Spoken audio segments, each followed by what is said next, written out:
Isang mapagpalang araw po sa inyo, Miss Terry. Hindi na po ako magpapaligoy-ligoy pa. Nais ko pong ilahad sa inyo ang kwento ng isang bahagi ng aking buhay. Ako nga po pala si Sandro, isang tindero ng karne sa palengke. Tsuhin ko po ang may-ari ng tindahan at dahil wala siyang sariling anak, bata pa lamang ako na ang nauutusan niyang magbantay rito. At hanggang sa lumaki ako na ang inasahan at pinagkatiwalaang humawak nito. Pero biglang gumulo ang takbo ng buhay ko dahil nga dito sa pangyayaring ilalahad ko sa inyo. Muli, ako nga po pala si Sandro at ito po ang aking kwentong kababalaghan.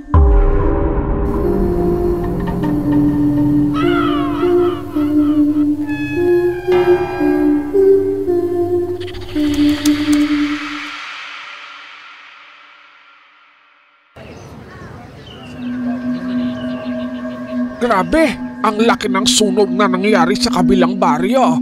Balita ko, ang daming pamilyang nawala ng tirahan. Kaya nga Puloy, kawawa naman. Sa panahon ngayon, napakahirap pa namang magpatayo ng bahay dahil ang mamahal ng mga materyales. Sinabi mo pa, karamihan pa naman sa kanila dekada nang nakatira doon. Mga kubo pa lang ang nakatayo doon ando na sila. Yun nga po yung mahirap Magtitiis na naman silang magtayo ng maliit na kubo. Tapos yung mga gamit nila, isa-isa na naman nilang ipupundar. Ganoon na nga. May mga taga roon na lumipat dito sa ating baryo. Welcome naman sila basta marunong silang makisama at hindi masasamang tao. Nakita ko kaninang umaga, may isang pamilyang naghahakot. Tapos may maglola. Ang ganda pa nga nung dalaga Tapos may isang babae rin na mataba. Parang mag-isa lang sa buhay. Wala akong nakitang pamilya na kasama. May mga bago na pala tayong kapitbahay. Mabuti naman kung ganoon. Isang araw yun na nasa palengke kami. Kasama ko si Buknoy at ang kanyang lolo na si Lolo Joselito. Sila ang isa sa mga kasamahan kong tindero sa talipapa at pare-parehas lang din kami ng paninda. Dahil nga sa sunog sa kabilang baryo, Miss Terry, may iilang pamilya at individual na lumipat sa aming lugar o sa mga kalapit baryo namin. Isa itong malaking sakuna na kauna-unahang naranasan. Bagamat malungkot kami para sa kanila, na naigre ng kuryosidad sa mga bagong makakasalumuha. Nang mga sumunod na araw, may isang bago kaming nakita sa gilid ng talipapa sa mismong bakanting pwesto na dati pagmamay-ari ni Mang Juan. Tahimik lang ang babaeng naglatag ng mga paninda niya, hindi tumitingin sa sino man sa amin. Sa tansya ko, Miss Terry, mga 25 anyos siya. Malapad ang kanyang katawan, medyo bilugan ang mga braso at may bilbil sa tiyan. Mabilog din at mapintog ang kanyang mga pisngi, pero kung tititigan mo ang mukha niya, maganda naman siya. Yun nga lang, palaging nakasimangot at walang bahid ng kahit anong ngiti o aliwalas sa kanyang muka. Tahimik lang siyang nag-aayos, walang kibo sa mga dumaraan o sa kapwa tindero. Ang paninda niya, katulad ng sa amin, mga karne ng baboy at baka, maayos na nakasalansan. May bago pala tayong kasamahan, kaso hindi man lang namamansin. Lo, yan yung nabanggit ko na isang bagong lipat doon sa katabing bahay ni Aling Edna. Siya yung mag-isa lang. Wala naman kaming nakitang magulang o asawa niya. Baka nga mag-isa lang siya. Mukhang may makakalaban pa tayo sa mga paninda pagalingan na lang sa pag-aalok. At saka may mga suki naman na tayo. Oo, Lo. Kaya nga mas maraming bumibili dito kay Sandro kasi maraming dalaga na nagkakagusto sa kanya. Ang ibig mo bang sabihin pangit ako kaya walang bumibili sa akin? Ako ata ang habulin noong araw. Noong araw pa yun, Lo. Mga nasa bahay na lang ata at hindi na makatayo at makapamalengke yung mga yun. Aray ko, ang sakit naman nun, Lo. Ayan, nabatukan ka tuloy. Ikaw kasi. Ano ka ba? Huwag mong mamaliitin tong si Lolo. Maraming suki to. Ilang dekada na siyang kilala dito, ano? Talaga? Ilang dekada na rin naman siyang nagtitinda talaga dito eh. Magandang araw. Magkano ang 1 kilo ng baboy? Nagulat kaming tatlo sa biglang nagsalita. Isa siyang babaeng parang nasa edad 20 pataas. Nakangiti siya at ang amo-amo ng mukha niya. Napili niyang bumili ng liempo sa aking mga paninda at bumili naman ng baka kina Lolo Joselito. Salamat sa pagbili mo, Iha. Matanong ko lang. Ayon dito sa apo ko isa ka daw sa mga bagong lipat sa aming lugar. Opo, isa po kami sa nasunugan ni Lola. Kaya napilitan po kaming maghanap ng malilipatan. Bawal na po kasi siyang mapagod eh. Nga po pala, ako nga po pala si Isabela. Kinagagala ka naming makilala. Ako nga pala si Buknoy.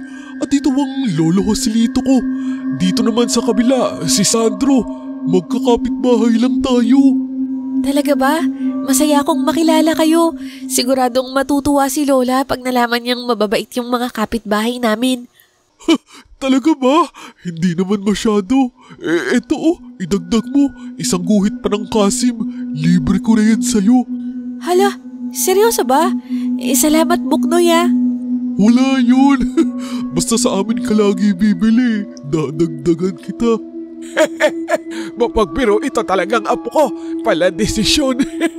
Pero, oo naman, Iha. Tayo-tayo naman ang magtutulungan. Gayong alam naman naming nagsisimula ulit kayong bumangon. Maraming salamat po talaga. Nagkakasiyahan kami sa pag-uusap nang mapansin ko sa gilid yung babaeng mataba. Masama ang tingin niya sa amin at para bang naiirita. Pero hindi ko na lamang pinansin yun, Misteri. Mas naging abala kami sa pakikipag-usap sa bago naming kapitbahay na si Isabela. Siya po yung tipo ng taong makakagaanan mo agad ng loob, Misteri. Yun nga lang, kaawa-awa talaga ang sinapit nilang maglola.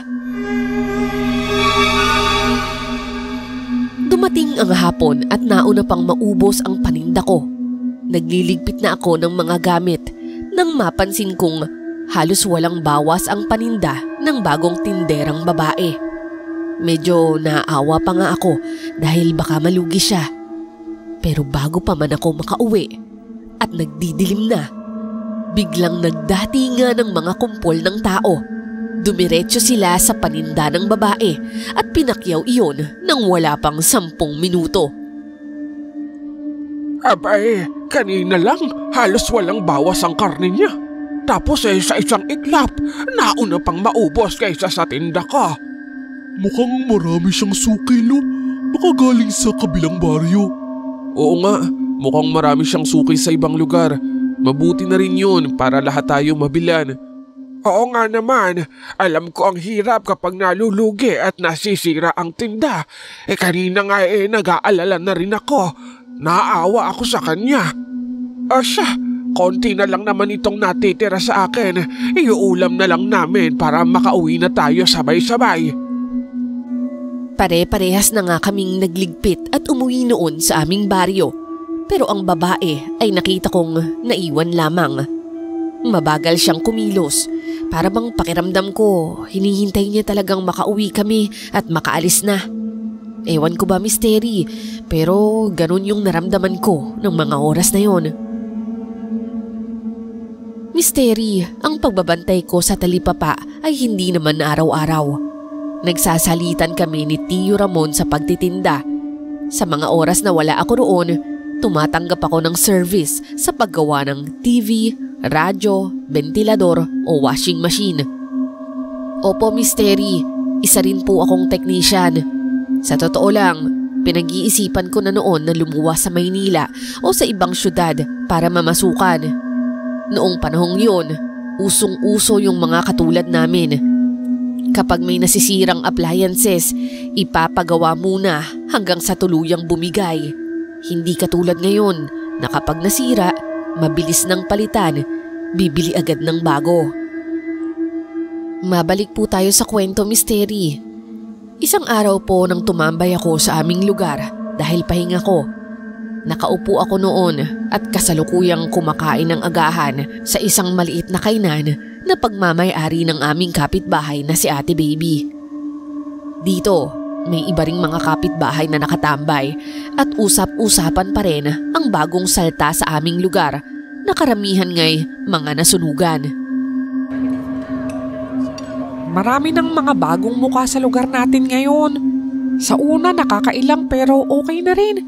Kanina nga lang umaga may bumili sa akin. Mabait naman. Di mabuti. Madadagdagan yung suki mo. Nga pala Sandro, mamaya pakisilip naman yung washing machine ko. Parang malakas ang tunog baka may sira. O sige Ate Baby, mamaya dadaan ulit ako dito. Pati na rin pala yung TV ko kasi napansin ko paggabi. Naglolo ko bigla Nakakainis nga Nabibitin ako sa pinapanood kong teleserye. Baka naman sa antena yung problema. Sige, titingnan ko mamaya. Sigurado yan kasi hindi ko mapapalampas ang mangyayari mamaya sa palabas. Mahuhuli na ni Laura yung kabit ng asawa niya. Napakalandi nun. Grabe masyado ka atang nahuhumaling sa palabas na yan. Baka pati si Kuya Rico pag initan mo. Aba, wag na wag lang niyang gagawin sa akin yon. Baka gusto niyang putulan ko siya. Lalo pa ngayon. Bakit? Anong ibig mong sabihin lalo pa ngayon? Basta. Hala, pabitin pa tong si Ate Baby. Sige na, sabihin mo na. O sige na nga. Basta eto, atin-atin lang huwag kang maingay. Si Kumaring Marieta kasi, pinagseselosan yung bagong kapitbahay natin, si Isabela. Napansin daw kasi niya, may gusto yung asawa niya dun sa dalaga. Ganon? Kaya naisip mo rin, baka magkaganon din si Kuya Rico. Mukha ba? Hindi ka ipagpapalit nun. Abay, dapat lang no? At saka, di hamak naman na mas maganda ako sa Isabelang yon. Hindi ba? Hindi ba? Hoy, sumagot ka. Sige Ate Baby, balik na lang ako mamaya Agad naman akong umalis at bumalik sa aming bahay. Tatawa-tawa ako dahil halatang napipikon si Ate Baby. Nang gabing yun, tumungo ako muli sa bahay ni na Ate Baby at Kuya Rico na kanyang asawa. Matagal na namin silang kapitbahay kaya para na rin kaming iisang pamilya. Si Ate Baby, anak ng barkada noon ni tatay na pumanaw na. Kaya mula pagkabata, doon ako madalas tumambay sa kanila at parang sariling kapatid ko na rin siya. Pagdating ko, inuna kong tingnan ang kanilang washing machine. Ilang minuto lang ay nakita ko na ang problema. May sumingit na barya sa gilid nito kaya't bumabayo at tumutunog ng malakas. Tinanggal ko lamang iyon at agad tumahimik ang makina. Sunod kong sinilip ang TV pero wala akong nakitang sira. Ate Baby, okay naman tong TV nyo. Sa hula ko, antena talaga yung may problema. Pwede bang silipin ko sa bubong? Oo ba? Sige, kung okay lang sa'yo. Ayos lang, pero may hagdan ba kayo? Meron, sandali lang at kukunin ko sa likod bahay. Noong panahong yun, Misteri, halos lahat ng kabahayan ay may nakatayong higanteng antena sa bubungan. Malakas ang ihip ng hangin noon at kung sakaling hinangin o nahampas ng mga sanga ng puno, dito nagkakaproblema ito. Umakyat ako sa bubong gamit ang lumang hagdan nilang kahoy. Sinipat ko ang paligid gamit ang flashlight. Sa una, wala akong nakita. Puro alikabok at bahagyang kalawang lang. Pero nang ilapit ko pa ang ilaw, may napansin ako. May mga bakas ng kamay sa kanilang bubong. Kuya Rico, umakyat ka ba rito kahapon o kanina? Ha? Hindi ako umakyat dyan. Bakit? Wala naman, natanong ko lang. Hindi ko na lang sinabi ang mga nakita ko, pero pinagmasdan ko pang mabuti. Hindi ito grasa, hindi putik, pero bahagyang parang may mantika o sebo kumikintab sa ilaw ng flashlight. Matapos noon, Ipinagwalang bahala ko na lamang yon at ipinagpatuloy ang paggawa ng kanilang antena. Bahagya nga itong maluwang ang tornilyo kaya naman sinikipan ko. Pagkatapos ng ilang minuto, tumuwid na ang antena at muling lumakas ang sagap ng mga channel. Mula sa sala nila, narinig ko ang sigaw ni Ate Baby. Ay! Ang linaw na ulit! Okay na, Sandro! Salamat! Matapos nga noon, bumaba na ako at hindi na nagpabayad pa. Total napakadali lang naman ang remedyo na ginawa ko sa kanila. Habang naglalakad pa uwi, nadaanan ko ang babaeng tindera sa palengke. May bitbit siyang mga karton at supot. Halos mabitawan na sa dami. At nang biglang may malaglag na isa, lumapit ako para tulungan siya. Miss, ito nalaglag mo. Salamat. Tulungan na kita sa pagbitbit. Baka malaglag ulit eh. Hindi na, kaya ko na. Okay lang, magkalapit lang naman tayo ng bahay eh. Magkasama rin naman tayong nagtitinda sa talipapa. Alam ko. Ha? Ako nga pala si Sandro. Okay. Napansin ko pong may kasungitan talaga ang babae. Isang tanong, isang sagot. Para bang hindi siya yung tipong nakikipagkwentuhan talaga. Pero dahil kami lang yung nag-uusap, sinubukan ko pa rin magpatuloy.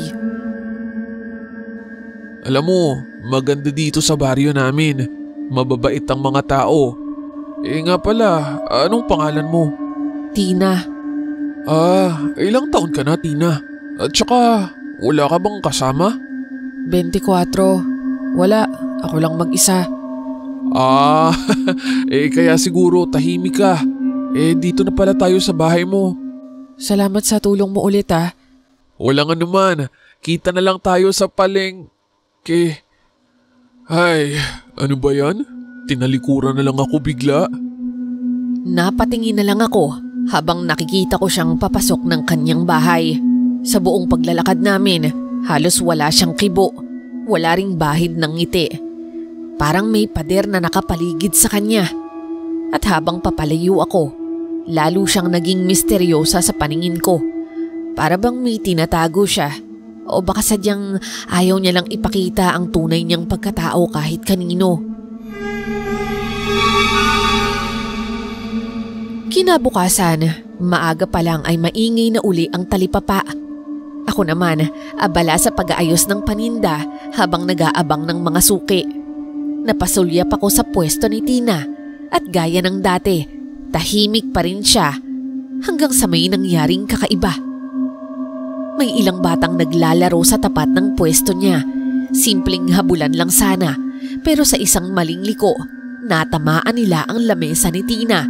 Nalaglag tuloy ang isang piraso ng karne sa lupa. At dahil dito, biglang napasigaw si Tina. Hoy! Yan na nga ba yung sinasabi ko Sino nakalaglag niyan sa inyo? Napatigil naman ang mga bata. Napalunok ang isa, si Lala, na siyang nakatama sa lamesa. Nahihiya siyang tumango. Ako po, ate. Pasensya na po. Imbis na tanggapin ang paumanhin ng bata, lalo pang itinaas ni Tina ang kanyang boses. Ano ngayon ang gagawin ko dyan? Hindi ko na maibebenta yan. Kundangan naman kasi, ang dami-daming lugar. Dito pa kayo naglalaro. Ate, pasensya na po ha, pero bata lang naman sila. Hindi naman nila sinasadya. Nagulat kaming lahat nang biglang sumabat si Isabela. Malumanay ang boses niya, pero ramdam mo ang mariin at malinaw na nais niyang ipagtanggol ang mga bata. Tumingin si Tina kay Isabela. Hindi galit, pero halatang nabigla. Tss, yan tayo Umaasa kasi kayo na lahat na dadaan sa pasensya. Paano naman yung lugi ko? Ate, sorry po talaga. Hindi ko po sinasadya. Sandaling katahimikan naman ang sumunod. Kita pa rin sa mukha ni Tina ang inis, pero siya na rin ang unang kumalma. Napansin niya kasing lahat kami nakatingin na sa kanya. Hay nako, basta doon na kayo maglaro. Malayo dito sa pwesto ko. at lumakad siya pabalik sa pwesto niya. Hindi na muling lumingon pa. Napatingin naman ako kay Isabela. Nakangiti siya kay Lala. Hinihimas ang ulo nito para kumalma. Mga bata, sa susunod, mag-iingat kayo sa paglalaro ha. Opo, Ate Ganda. Salamat po. Pinagtanggol niyo kami. Wala yun. Alam ko naman hindi niyo sinasadya, diba? O sige na, laro na kayo ulit. Pagkatapos ng pangyayaring yun, lahat kami na mga nagtitinda noon ay lalong nailang kay Tina. Wala ni isa man sa amin na kumakausap sa kanya, maliban lamang sa mga namimili o sa mga suki niya. Kinabukasan misteri. Madaling araw pa lang at nagising ang buong baryo.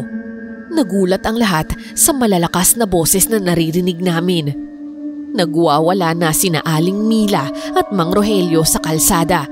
Paulit-ulit na sinisigaw ang pangalan ng bunsong anak nila, na si Lala. Hindi pa raw umuuwi mula kahapon. Magdamag nila itong hinintay, pero wala man lang bakas nito. At ayon sa mga kalaro, naghiwa-hiwalay raw sila bandang 7:00 ng gabi matapos magtagu-taguan. At mula noon ay wala na ngang nakakita rito. Grabe pare, wala pa rin talaga. Hinanap na raw sa bawat eskinita hanggang sa bungad ng sapa. Oo nga nakakaawa silang Aling Mila. Sobra silang nag-aalala. Sana naman ligtas si Lala. Kaya nga at saka kabisado naman ng bata ang lugar natin. Hindi siya basta-basta sumasama sa hindi niya kilala. Alam ng mga bata yun dito sa atin. Yun nga ang nakakapagtaka Hindi siya yung tipong bigla na lang mawawala.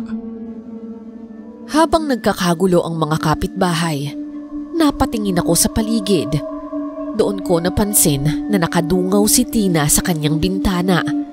Madilim ang mukha niya, hindi gumagalaw at parang nakikinig lamang sa mga usapan. Hindi ko alam kung nakikiusyoso ba siya o may iba siyang iniisip. Hindi ko maiwasang maalala kung paano niya sinigawan si Lala kahapon. At ngayon heto siya, tahimik, nagmamasid. Ay, sana naman walang kinalaman ng kahit sinong taga rito sa pagkawala ng bata. Ayokong mag-isip ng masama ha, pero hindi pa natin masyadong kilala ang mga bagong lipat sa lugar natin. Aba, marami-rami sila. Malay ba natin kung isa sa kanila kriminal pala o masamang loob? Humigpit naman ang dibdib ko dahil tama si Ate Baby. Hindi ko mapigilang mapatingin ulit sa bintana ni Tina at sa pagkakataong yun, wala na siya doon.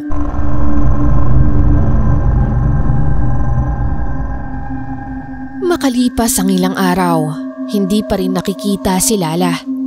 Parang umaandar lamang ang panahon, pero hindi namin makita ang sagot. Wala kaming magawa kundi ipagpatuloy ang buhay kahit may nakakabigat sa dibdib ng buong baryo. Dumating muli ang araw ng aking pahinga at nakatoka noon sa pagtitinda si Tio. Nakaupo lang ako sa tapat ng bahay namin, nakatingin sa kawalan at lumulutang ang isipan sa hangin. Hoy, kanina ka pa tulala dyan ah. Ano bang iniisip mo? Huwag mong sabihing love life yan. Sus, ang layo naman ito. Iniisip ko si Lala. Kung kamusta na siya ngayon. Sana makauwi na siya. Humugot naman ng malalim na hininga si Ate Baby. Yung hininga na may kasamang lungkot. Ay, ako man, ipinagdarasal ko yun. Pero eto, may ikukwento ako sa'yo. Kahapon, may dumayo dito na taga-kabilang baryo. Hinahanap daw nila yung mga kaanak nila. May mga bata, matatanda, dalaga. Nawawala raw. Iniisip nila kung napadpad dito. Bakit naman dito nila hahanapin? At saka, nawawala rin? Parang si Lala? E di ibig sabihin, may kumukuha sa kanila. Yun nga ang kinakatakot ng mga tao.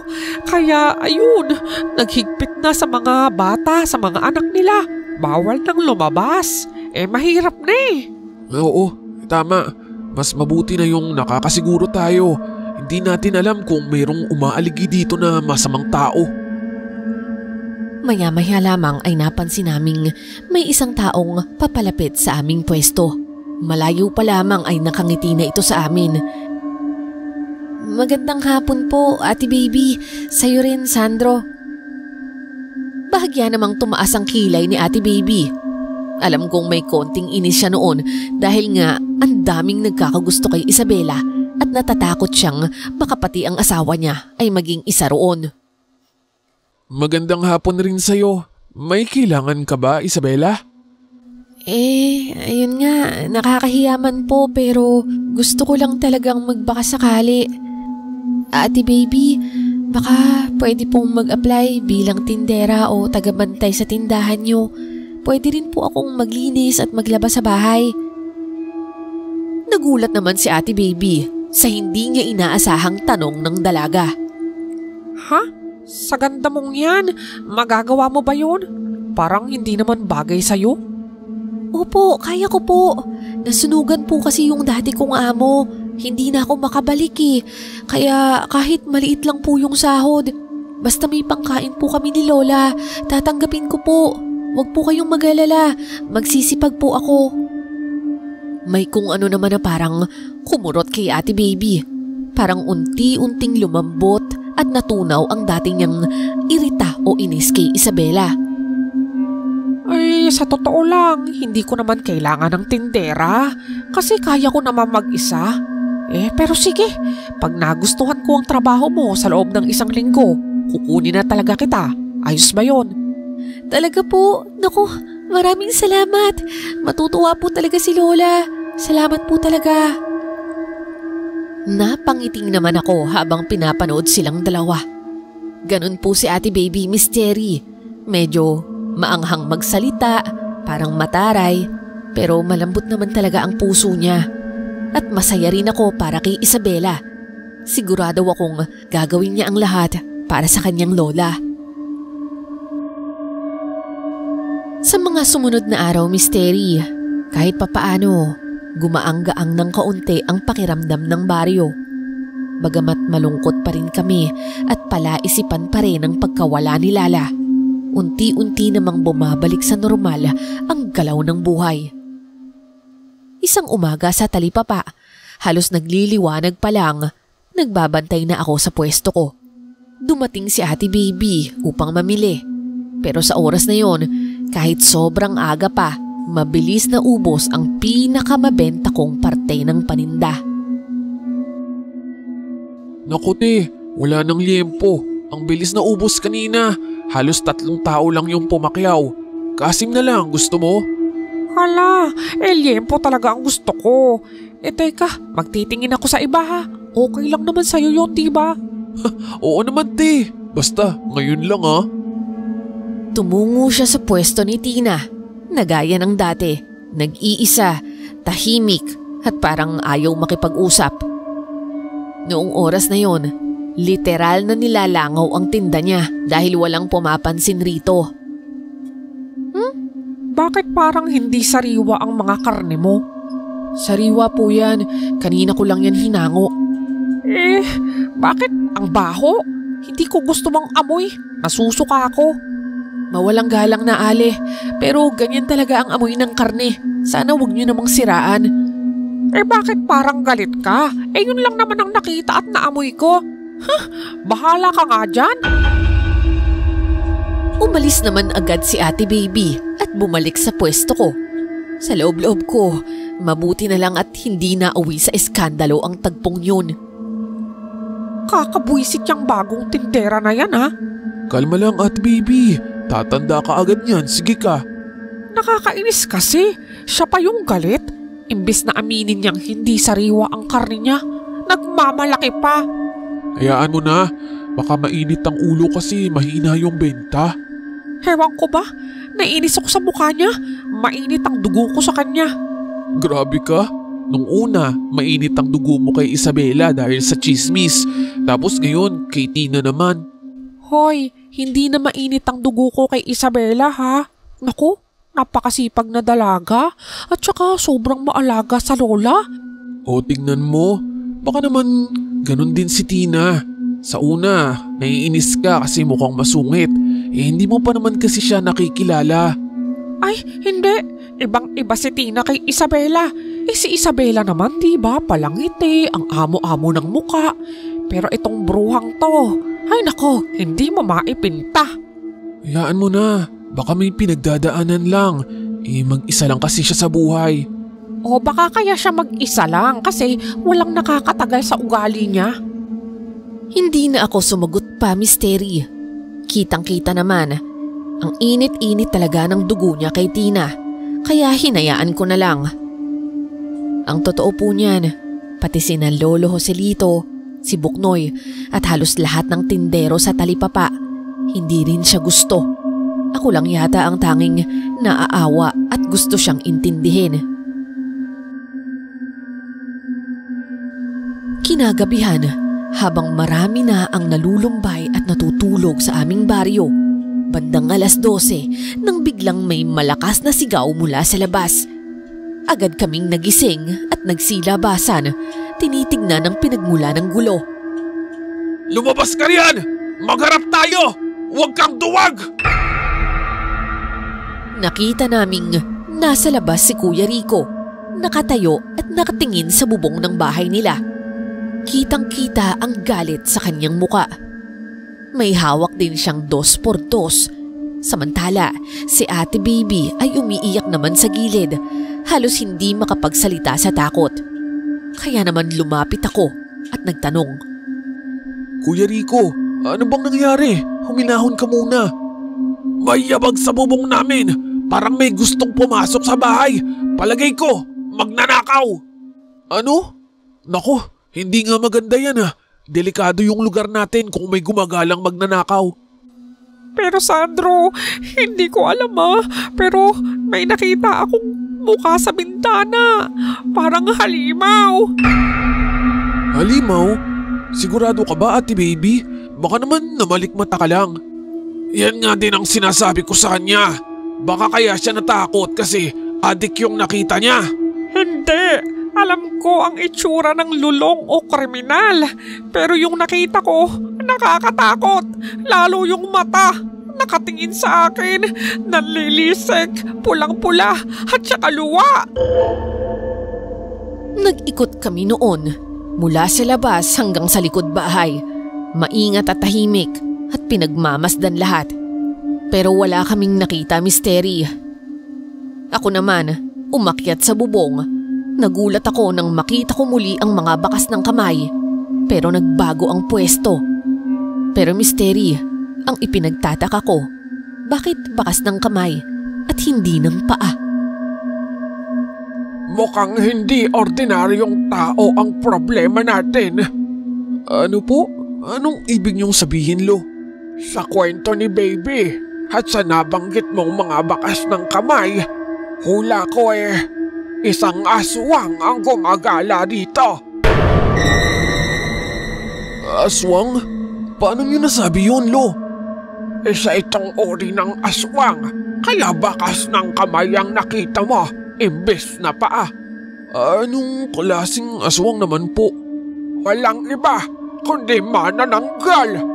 Isang uri ng aswang na kailangan munang humiwalay sa kanyang pang-ibabang katawan bago tuluyang makalipad at makapaghasik ng lagim. Ano? Ibig niyo pong sabihin may manananggal sa lugar natin? Pero bakit kami ang pupuntiryahin? Yan ang pinakamalaking tanong. Maaaring mayroon kang gusto nila. O hindi kaya naman nakaalitan mo sila at may personal na galit sa iyo. Paano ito malalabanan, Lolo? Asin, bawang, buntot page, cruise o holy water ang kinatatakutan at nakakasakit rito. Sige, kakalap ako ng mga yan para makasiguro. Pero bakit ako? Wala naman akong anak. At saka wala rin akong kaaway. Teka. Bakit, Ate Baby? Ano yun? Parang may naalala ko. Isa lang ang nakaalitan ko nakaraan lang. Si Tina. Yung bagong lipat? Oo, siya nga. Hindi kaya siya ang manananggal? Mawalang galang na po. Hindi naman natin basta-basta pwedeng ibintang ito dahil lang sa nagkaalitan kayo. Kawawa naman siya. Pero hindi rin natin pwedeng ipagpawalang bahala yung umatake sa bahay namin. Ayoko lang talagang basta magbintang, Ate Bibi eh. Pero ang totoo, oo, minsan pag nagbabantay ako o nagliligpit sa tindahan, nakikita ko siyang dumaraan dito. Masama yung tingin niya. Nagtataka naman ako kung bakit, pero hindi ko alam na nagkaalitan pala kayo. Mabuti pa, sugurin natin ang bahay niya. Hindi ko alam kung sasang-ayon ba ako sa mga sinasabi nila. May parte sa loob ko, Misteri, na parang naaawa kay Tina at tutol ako sa balak nilang sugurin siya. Napag-usapan din ng lahat na maghahakot muna sila ng mga kailangan. Asin, bawang, kung ano-ano pang panlaban bago sugurin si Tina. 6:00 raw ang lusob pero medyo natagalan. Inuna po kasi nilang lagyan ng proteksyon ang kani-kanilang mga bahay. Bandang 9:00 na ng gabi nang tuluyan kaming nakabuo ng grupo. Ang ilan ay may dala pang mga sulo. At pagdating nga sa bahay ni Tina, tahimik ang paligid. Walang ibang tao. Pinwersa pa nilang buksan ang pinto. Wala ni anino ang naririto. Mukhang nagtago at tumakas ang manananggal. Nagdesisyon kaming maghiwa-hiwalay. Kanya-kanya kaming natoka sa bawat lugar para hanapin ang manananggal.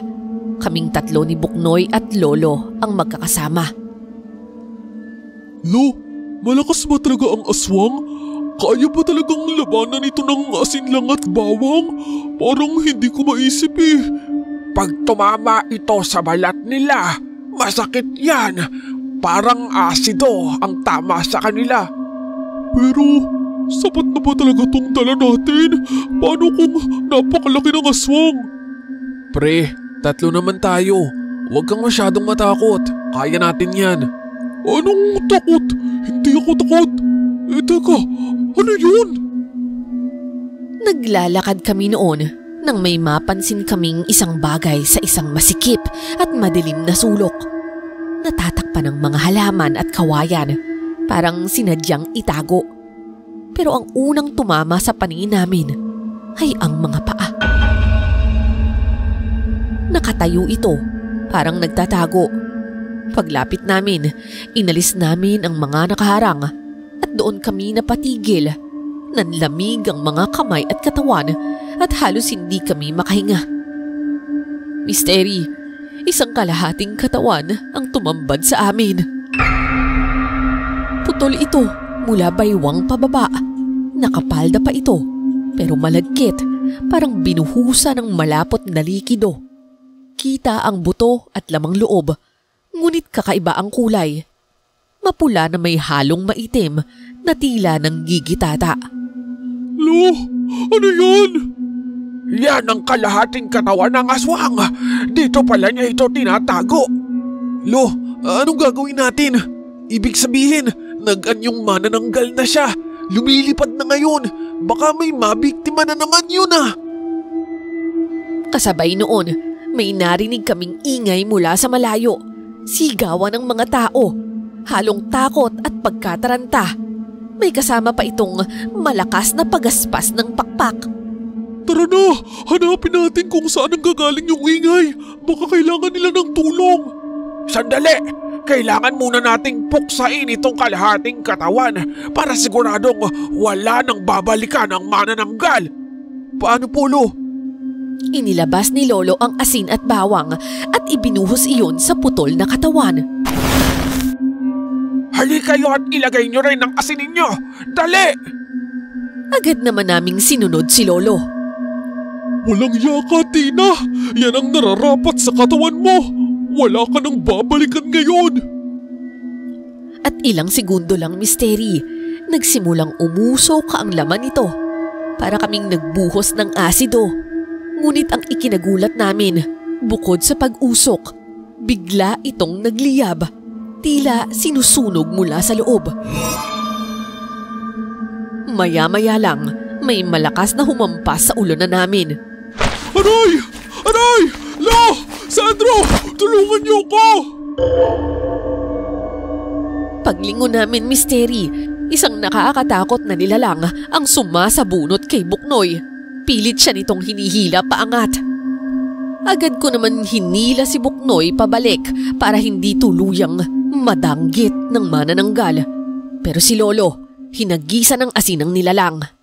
Napahiyaw ito at isang malalim at nakakapangilabot na sigaw ang lumabas mula sa kanyang nakakatakot na bibig. Nakita naming nakatingin ito sa kalahating katawan niyang nagliliyab at halos mabaliw sa galit habang unti-unti niyang pinagmamasdan na nalulusaw ito.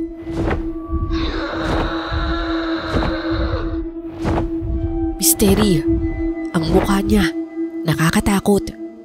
Pulang-pula ang mga mata, parang lumuluwa sa sobrang galit. Mahahaba rin ang kanyang mga pangil at ang dila niya pagkahaba-haba at napakaitim. Pero alam mo, Misteri, may kung anong pamilyar sa kanyang muka. Hindi ko mapaliwanag at hindi ko makilala. Oh! Bitawan mo ko! Bitawan mo ko! Bitawan mo ang apo ko! Hindi ka na dapat ng gulo sa aming baryo! Ang manananggal, pinagtulungan naming tatlo hanggang sa napabitaw na siya. Napaupo naman at nalaglag si Buknoy sa lupa, nanginginig at halos maiyak sa takot. Pero Misteri, may hindi kami inaasahang dumating. Anong ginawa ninyo?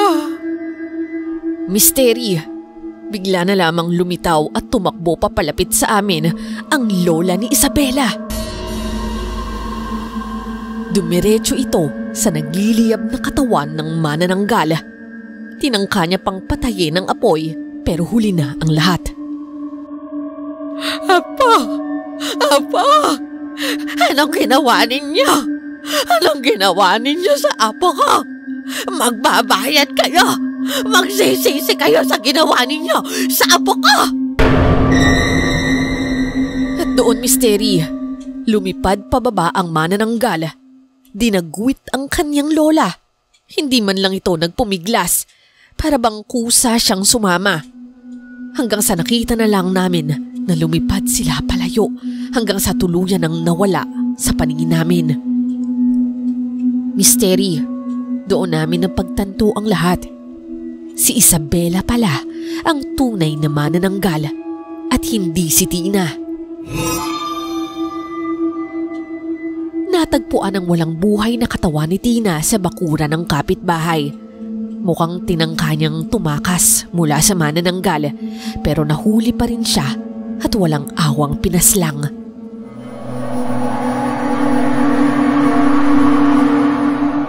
Ayon sa mga dating kapitbahay ni Tina, mabait naman daw talaga siya. Tahimik lang, minsan masungit. Pero iyon ay dahil bata pa lamang ay madalas na siyang tuksuhin dahil sa kanyang katabaan.